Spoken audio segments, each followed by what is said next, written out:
Olá! Já parou para pensar na última vez que fez uma compra online ou deu uma olhada nas redes sociais? Pois é, por trás de cada clique, de cada transação, existe uma espécie de arquitetura invisível que mantém tudo em ordem. Isso é a modelagem de dados. E hoje a gente vai desvendar como essa estrutura evoluiu, saindo de simples arquivos de papel e se transformando nos sistemas super complexos que movem o nosso mundo digital. Por trás daquela interface bonita de qualquer aplicativo, da velocidade de um site, da confiança que a gente deposita em qualquer sistema, existe uma estrutura.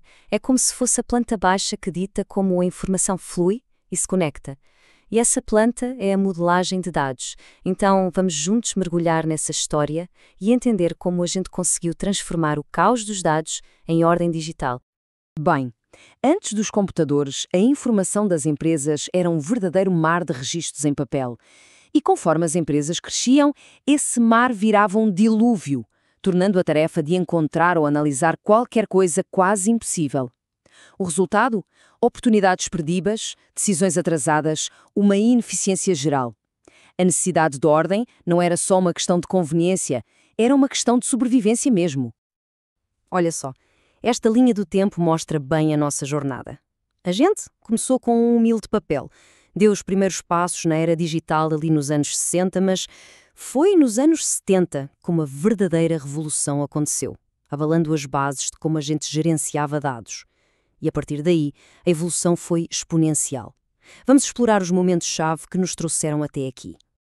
A primeira grande revolução veio para resolver os problemas do dia-a-dia das empresas. Imaginem só o caos de registar vendas com dados inconsistentes, gerenciar estoque com informação desatualizada ou processar pagamentos com o risco enorme de erros.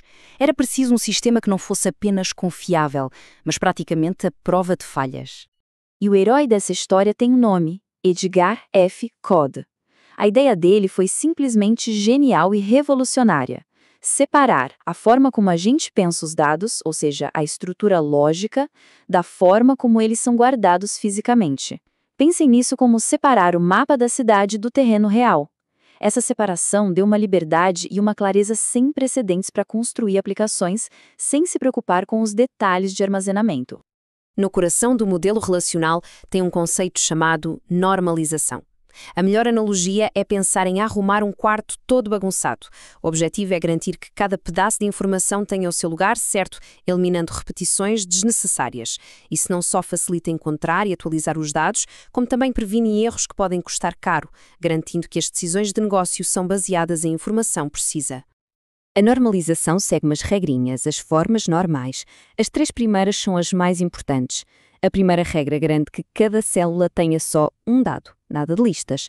A segunda regra garante que tudo numa linha está diretamente relacionado ao identificador principal. E a terceira? Bom, a terceira garante que não existem dependências indiretas, ou seja, cada dado depende só do identificador principal e de mais nada. É como criar um sistema de arquivamento super organizado onde tudo está exatamente onde deveria. O resultado disso tudo é um sistema com uma confiabilidade incrível, perfeito para o que chamamos de processamento de transações online, ou ALTP, onde cada detalhe importa. Mas, claro, o mundo dos negócios é insaciável. Não bastava só registrar os fatos, era preciso entendê-los. A pergunta passou a ser: o que todos esses dados estão tentando nos dizer? E assim, um novo desafio surgiu. As empresas queriam analisar seus dados históricos para responder a perguntas cruciais. Quais são os nossos produtos mais vendidos? Que clientes são mais leais? Que tendências de mercado a gente está ignorando? O problema é que o sistema perfeito para registrar vendas uma a uma era terrivelmente lento para analisar milhões de vendas ao longo de anos. E essa imagem aqui ilustra a diferença perfeitamente. De um lado temos o OLTP, que é como caixa da loja, focado em processar cada venda de forma rápida e precisa. Do outro, temos o OLAP, o processamento analítico, que é mais como o painel de controle do gerente, feito para analisar um volume enorme de dados, comparar períodos e descobrir o porquê por trás dos números. São 2 trabalhos diferentes que exigem ferramentas totalmente diferentes.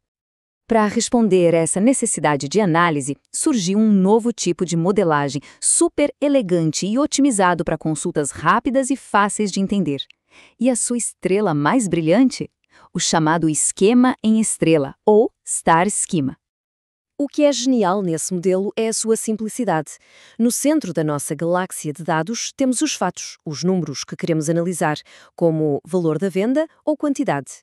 E orbitando em volta temos as dimensões, que dão contexto a esses números, respondendo às perguntas quem, o quê, quando e onde. Essa estrutura em forma de estrela não é só intuitiva, é incrivelmente rápida para gerar relatórios e análises. Agora, vamos avançar para a era moderna, onde a internet, as redes sociais e os sensores criaram um verdadeiro tsunami de dados. O volume, a variedade e a velocidade eram tão absurdos que os modelos tradicionais, que antes eram super robustos, começaram a não dar conta do recado. A estrutura rígida dos modelos relacionais e dimensionais era como tentar encaixar uma peça quadrada num buraco redondo. Simplesmente não estava preparada para a natureza caótica e não estruturada dos dados de hoje em dia. Tweets, imagens, vídeos, dados de sensores. Qualquer mudança no modelo era um processo lento e doloroso, bem na época em que as empresas mais precisavam de agilidade para sobreviver. E a resposta para esse desafio monumental foi o Data Vault. Mas atenção, não é só um modelo, é uma metodologia completa, desenhada do zero para ser a arma secreta na guerra do Big Data. A missão dele? Ser flexível, escalável e, acima de tudo, auditável.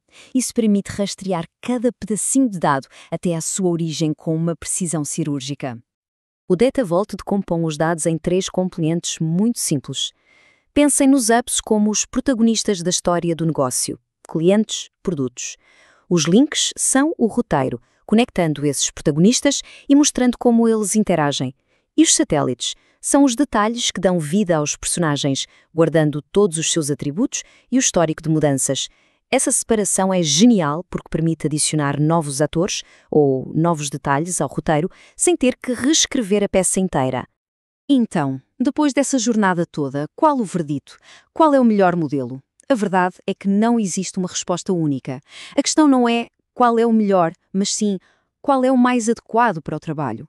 Cada modelo é como uma ferramenta especializada numa caixa de ferramentas. E o ponto-chave está todo aqui. O modelo relacional é o guardião da integridade, o campeão das operações do dia-a-dia. O modelo dimensional é o velocista, o rei da rapidez para análises e relatórios. E o Data Vault 2.0 é o mestre da adaptação, o arquiteto da flexibilidade e da escala para os enormes e complexos data warehouses que integram um universo de fontes de dados diferentes. A história da modelagem de dados é uma história de evolução constante, uma adaptação sem fim a novos desafios. E quando a gente olha para o futuro, com a inteligência artificial gerando insights de dados não estruturados e a internet das coisas conectando tudo, a pergunta que fica no ar é: qual vai ser a próxima revolução? Serão os modelos de grafos que mapeiam relações complexas? Ou algo que a gente nem imaginou ainda? Uma coisa é certa, a demanda por ordem no meio do caos digital nunca vai desaparecer.